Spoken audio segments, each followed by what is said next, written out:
গত যে লেকচারগুলো নিয়ে আমাদের ডাটা এবং ডাটা টাইপ মোটামুটি এই বিষয়গুলো নিয়ে কিন্তু আমাদের ভালো একটা ধারণা আশা করি আপনাদের হয়ে গেছে সবার, যে ডাটা কি বা ডাটা টাইপগুলো কি। তো আজকের ক্লাসে ডাটা এবং ডাটা টাইপ রিলেটেড আরো কিছু বিষয় আমরা দেখব। হ্যাঁ, তো সরাসরি আমরা আমাদের প্র্যাকটিক্যাল সেশনের দিকে চলে যাই। সো ডাটা এবং ডাটা টাইপের যে ব্যাপারগুলো, এই বিষয়গুলো একটু প্র্যাকটিক্যাল আমরা দেখব। ওকে, আচ্ছা। আমরা ম্যাথমেটিক্যাল অপারেশন বা বিভিন্ন কিছু নিয়ে কিন্তু অলরেডি কাজ করে ফেলেছি, তো আজকে আরো কিছু কাজ করব। ধরুন আমি দুটো ইনপুট নিচ্ছি, একটা হচ্ছে এ, একটা ভেরিয়েবল নিলাম, এবং এ ভেরিয়েবলের মধ্যে আমি রাখলাম 10। ওকে, এবং আরো একটি ভেরিয়েবল নিলাম বি, পি এর মধ্যে ভ্যালু দিলাম 20। আচ্ছা, তো এখন আমি চাচ্ছি এই দুটো ভেরিয়েবলকে যোগ করব। কি করব? প্লাস করব। সো সাম করলাম এ প্লাস বি। ওকে, আচ্ছা। তো এই জিনিসটাকে যদি এখন আমি হচ্ছে গিয়ে আমার কনসোলে দেখতে চাই, জাস্ট কি করব? বুঝতেই পেরেছেন। সো জাস্ট সামটাকে আমরা এখানে দিয়ে দিলাম। ওকে, তো সিম্পলি যেটা হবে, আমরা আমাদের কনসোল যদি খেয়াল করি, আমাদের কনসোলে কত শো করছে দেখা যাচ্ছে তো? আমাদের কনসোলে শো করছে 30, রাইট? আচ্ছা, এখন ধরুন এই ডাটাগুলো তো আসলে আমরা দেব না, এই ডাটাগুলো ইউজারের কাছ থেকে আমাদেরকে নিতে হবে। তো অনেক সময় যেটা হতে পারে, এখানে ইউজার নাম্বার না দিয়ে সে স্ট্রিং টাইপের ডাটা দিয়েছে। স্ট্রিং তো আমরা সবাই বুঝি নাকি?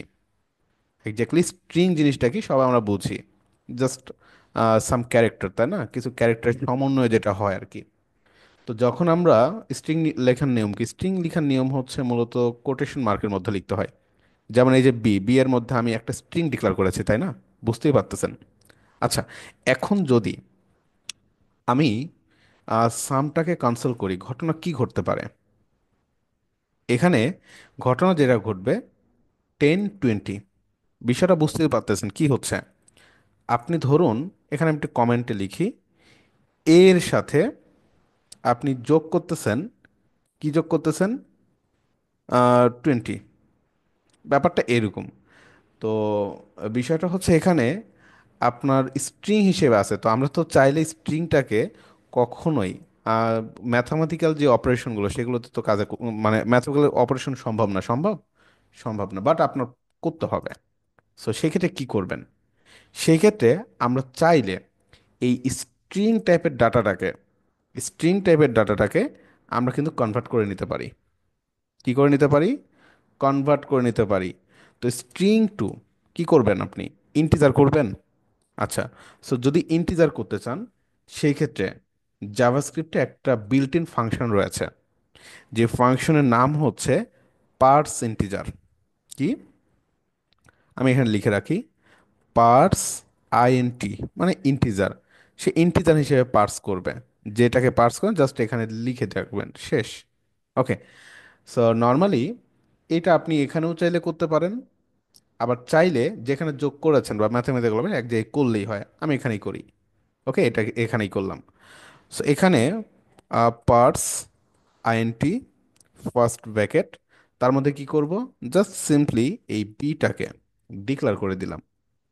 এখন ঘটনা কি হচ্ছে, এই যে 20, এটা জাস্ট স্ট্রিং, স্ট্রিং হিসেবে আমার এখানে আসছে, বাট আমার কি হবে?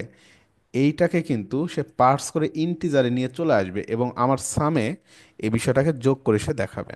দেখানোর কথা আর কি, আমরা একটু দেখে আসি কি দেখায়।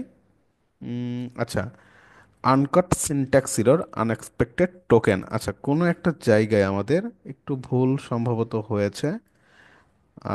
ওকে ওকে ওকে ওকে, পার্স আইএনটি। ওকে, আচ্ছা আমরা দেখি কি হয়।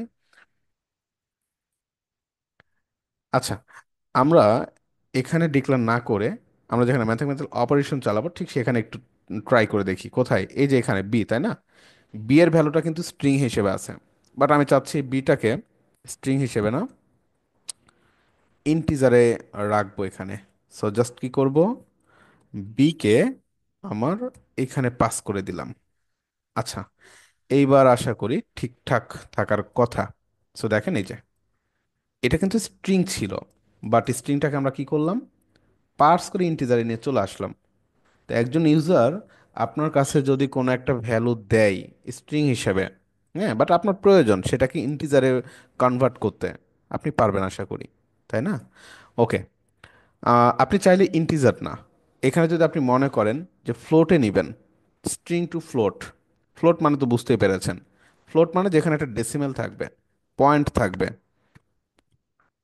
সেই ক্ষেত্রে পার্স ইন্টিজারের জায়গায় জাস্ট পার্স ফ্লোট করে দিবেন। ফ্লোট মানে কি ডেসিমাল বা দশমিক, দশমিকে চলে আসবে। ওকে। আচ্ছা, তো সেই ক্ষেত্রে আমাদের ক্যালকুলেশনটা সেম থাকবে, কোনো ডিফারেন্ট হবে না। ওকে। আচ্ছা, তো বাই দ্য ওয়ে, এই হচ্ছে বিষয়। তো পার্টস ইন্টিজার এবং পার্টস ফ্লোট, এই দুটো বিষয় নিয়ে আশা করি আপনারা ক্লিয়ার হয়েছেন, রাইট? ওকে।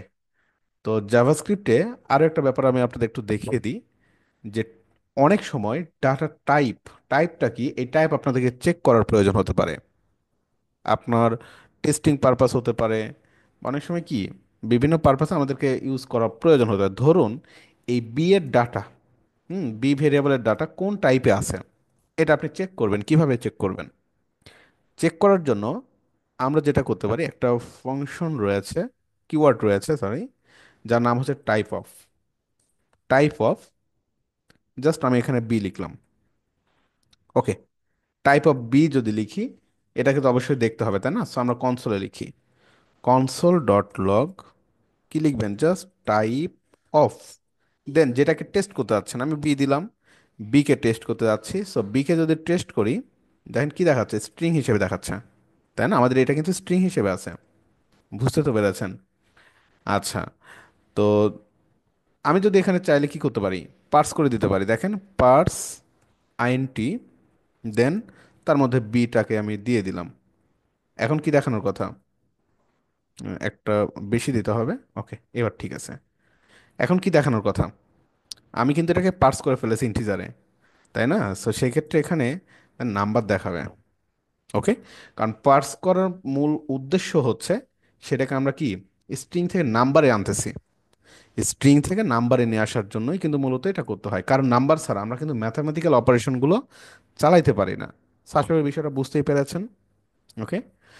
তো by the way, parse integer বা কোনো একটা ডাটাকে চেক করা, চেক করে সেটাকে কি করতে হবে, আপনি কনভার্ট করবেন, আশা করি এই ব্যাপারগুলো আপনাদের ক্লিয়ার হয়ে গেছেন। ওকে। আচ্ছা, সো যদিও আপনাদের লাস্ট যে ক্লাসগুলো আমি আপনাদের দেখেছিলাম সুইস কেস, তো সুইস কেসে যখন আমরা কাজ করেছিলাম, তো সুইস কেসে কাজ করার সময় আমাদেরকে অনেক সময় কি করতে হয়েছে, একটা ভ্যারিয়েবল বা একটা ডাটা আমরা নিলাম এবং ডাটা নেয়ার পরে সেটাকে কিন্তু আমরা পার্স করেছিলাম। তো চাইলে ওই প্রজেক্টটা আবারও একটু দেখে নিতে পারেন, সুইস কেসের যেই প্রোগ্রামটা ছিল বা টিউটোরিয়ালটা ছিল সেটা একটু দেখে নিতে পারেন।